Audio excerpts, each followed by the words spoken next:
everybody, and welcome back to another video on my YouTube channel.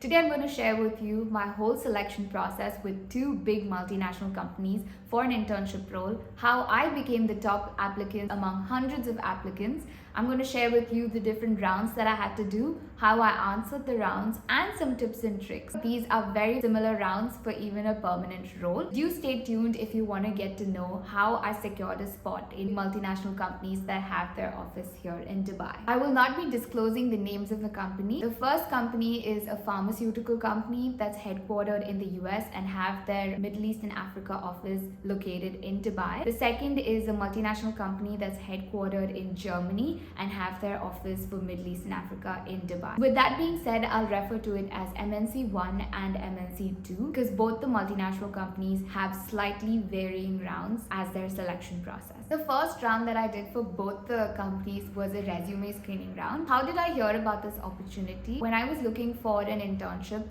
/ a job opportunity right after my graduation, I was very active on LinkedIn and Indeed. So I ended up seeing this opportunity on LinkedIn and I applied with my resume and cover letter, waited for almost a week and a half before I actually heard from both these companies asking me to go to their next round. Some tips I want to give in the resume screening round is always try to create your CV with the keywords from the job description, and an easy way to do this is using tools like ChatGPT and Gemini because they really make the process much easier and quicker, especially if you're applying to many companies. The second is companies do ask if you want to put a cover letter. It is optional. Always put a cover letter because it makes you stand out from applicants that did not put a cover letter. These are the tips and tricks for round 1. I did end up qualifying this round for both the multinational companies and went to the second round. The second round was slightly different for both the companies. The first multinational company asked me to do a higher view interview and the second company asked me to do a rational and logical reasoning assessment. Let's start with an higher view interview. What is an higher view interview? This is a one-on-one interview, but instead of a person interviewing you, a computer interviews you, records your answers and sends it directly to the hiring manager. I was asked a total of 3 questions. The first was to tell them about myself. The second was to do with teamwork and the third one was to do about communication. I was given a total of 2 minutes and 30 seconds for the recording. I could speak how much ever I wanted in that 2 minutes and 30 seconds, and if I feel like my answer was completed before, then I can stop the recording and it's automatically sent to the hiring manager. So remember that you have very less chance to try once the actual interview starts because your recording, whether good or bad, will automatically be sent to the hiring manager. Some tips I want to give here is that try to back up your answers with examples. For instance, if they're asking you about a particular skill and you say you have good leadership skills,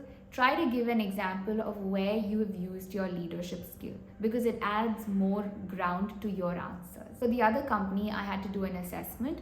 This was an assessment where I need to identify missing patterns. That was the first part, and the second part is where I needed to take a ball to its target.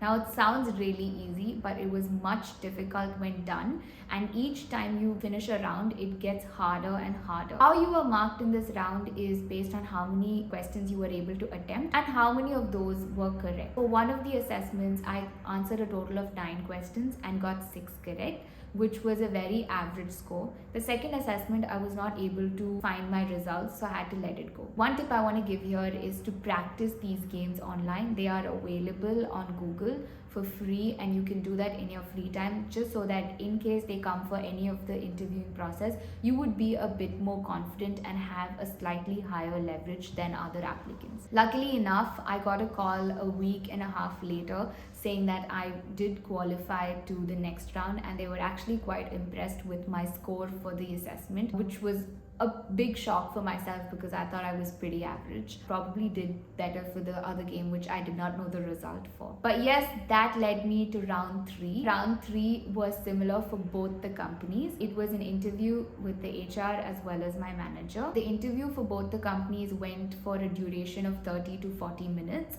where they asked me every single detail from my resume.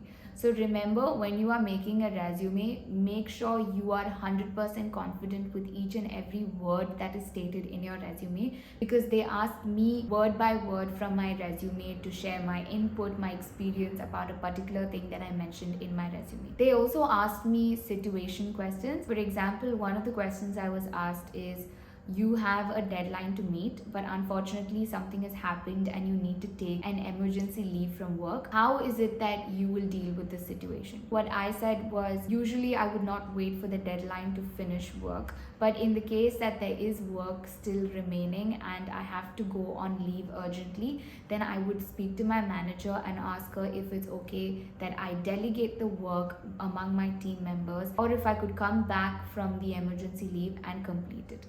I believe they were happy with that answer. They are really looking for your thinking approach and how you are able to structure your answer when asked a question. One tip and trick I want to give for the interview round: write down the company's mission and vision statement, and at some point in the interview, mention it. Mention that you are really happy to know that the company's mission statement is XYZ. Memorize the mission and the vision statement and say it out in the interview, because that shows the interviewer that you have actually prepared for the interview and you really know what you're talking about. I actually memorized the vision and mission statement for both the companies. They're always impressed when you answer like this at any point in the interview. Another trick is, when the interviewers ask if you have any questions to ask them, always prepare a question to ask them in case they give you that opportunity to ask, so that you don't seem caught off guard and that you're ready and prepared for the interview.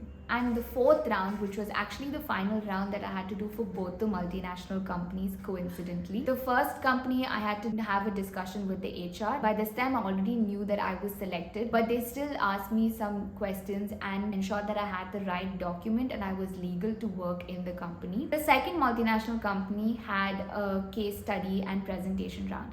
Now, this was a very difficult round for me because I've never done a case study or a presentation as part of the selection process. I was asked to come to the office in Dubai. They presented me with a case that involved Excel and PowerPoint. To be more exact, they gave me their product line sales turnover as well as all their competitors' sales turnover for the year 2021 and 2022 across all the countries. By this, you would know that the Excel was pretty big.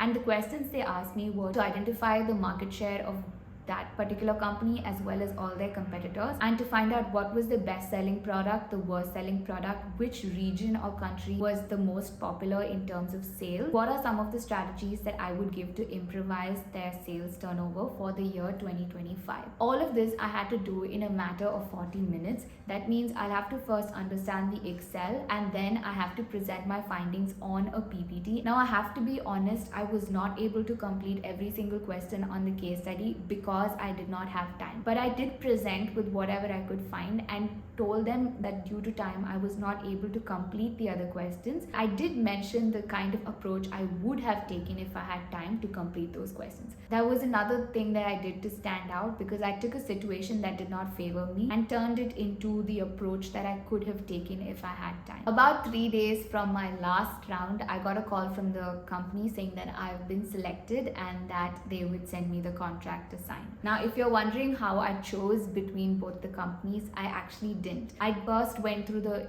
whole internship process with multinational company 1, and when the internship period ended, I did look for another job opportunity, and that's when I came across internship number 2 and they sent me the contract. So these were all about the rounds. In my next video, I'll also share my whole experience as an intern working for a multinational company, what I experienced, what I learned, and again, some tips and tricks on how you can work with people from different parts of the world in your team, how you can improvise your communication skills and your responsibilities. Thank you once again. I really hope this video was informative. If you're somebody who's looking for a job with a multinational company, then remember that at least at one point you will be having either one of these rounds in your selection process. Thank you very much for watching this video, and I hope to see you again in my next video. Bye!